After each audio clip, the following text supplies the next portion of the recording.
Holmes, will you stop that?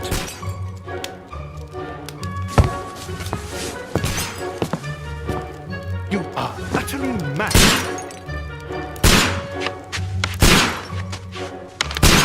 Stop, Holmes! Is that you, Watson? Yes, of course it is. And you almost killed me. Nonsense. I was aiming for the vases. Blindfolded? You... Watson, quiet, please. I'm trying to concentrate.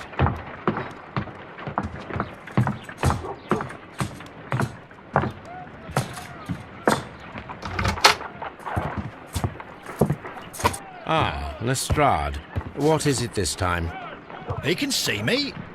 Well, here it is, and it's a good one, Mr. Holmes. A gentleman by the name of Peter Carey, also known as Black Peter, has been murdered. A sailor, most probably. What happened here? Oh, Mr. Holmes, how could you? It's the only exercise I've had all week. A grateful client from Limoges sent me a vase collection this morning. I couldn't think of a better use for it. You're out of your mind. I missed 4 out of 10. Given you were blindfolded, that was very good. Can I have a try? Am I the only sane one here? I suppose that Watson is right, Inspector. A little brain work would be preferable now. Do please tell us more about Black Peter. Peter Carey, born in 1845 and 50 years old. An ambitious sort, he achieved much success in seal and whale hunting around Scandinavia. Retired in 1884 with a small fortune. He invested his money in a property called Woodman's Lee, near Forest Row in Sussex. It was where he lived for 6 years, and where he was found dead yesterday. Has the investigation already begun? Yes and no. In fact, this crime is so mysterious that I would prefer you to join me down there. Give me half an hour to prepare, Inspector. Take your time and join me there. I have to go through the yard first. The merry men struck again.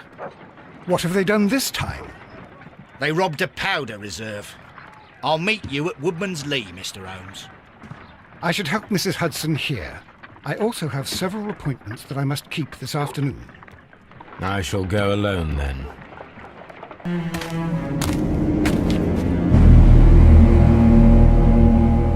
Mr. Holmes, I'm over here. Come on. Inspector Lestrade, when will you remove my husband's body? It's sacrilegious to leave him here like this. As soon as we can, Mrs. Carey, I assure you. Allow me to introduce you to Mr. Sherlock Holmes. He's a detective. No doubt you've heard of him. I'll wait for you in front of the cabin, Mr. Holmes. My condolences, Mrs. Carey. Thank you, Mr. Holmes. Madam, can you tell me if you saw or heard anything unusual upon the night of the murder? At 2 o'clock in the morning, I heard a terrible scream. But I thought nothing of it then. He would scream all the time when he was drunk.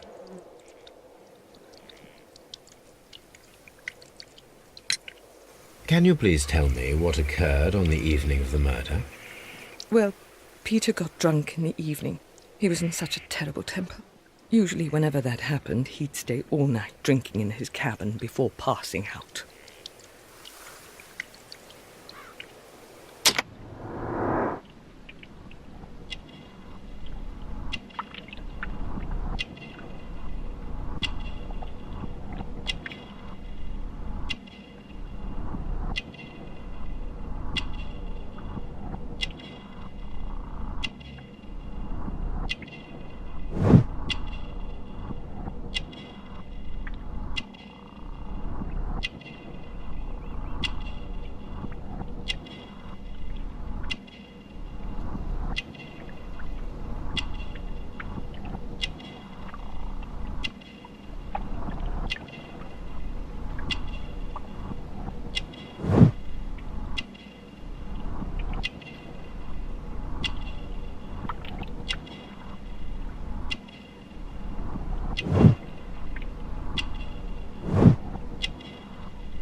You have indeed suffered a great loss, Mrs. Carey. Nevertheless, I believe it will be less of a burden for you soon. Yes, life with Peter was never easy, but he was still my husband. He was different, wasn't he, when you first met him upon your return from Plymouth? Yes, Mr. Holmes. Oh, my goodness, but how do you know about that?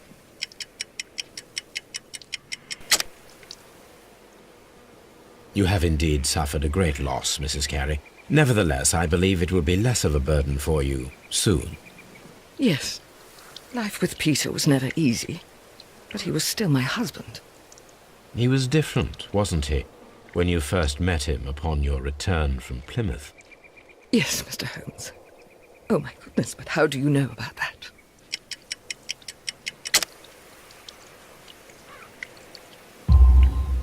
You undertook a pilgrimage to the Cathedral of Santiago de Compostela when you were young. That much is evident from the rosary in your hand. The shortest route for the pilgrim from England to Spain is from Plymouth. I believe that you met Peter Carey as a young sailor there, and you married him soon afterwards. That is indeed what happened, Mr. Holmes. How extraordinary. Do you remember at what time you found your husband's body? In the morning, at around 7 o'clock, I noticed the cabin door was open, but I didn't go in to take a look, for I knew my husband would not have liked it. At around 10 o'clock, I dared to glance in through the door and... oh, dear.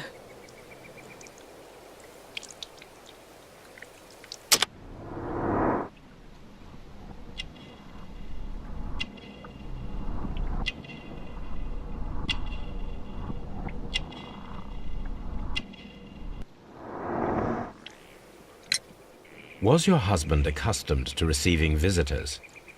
Oh, no, I don't think so. I mean, he didn't really have many friends. We lived quite an isolated life here, after his retirement.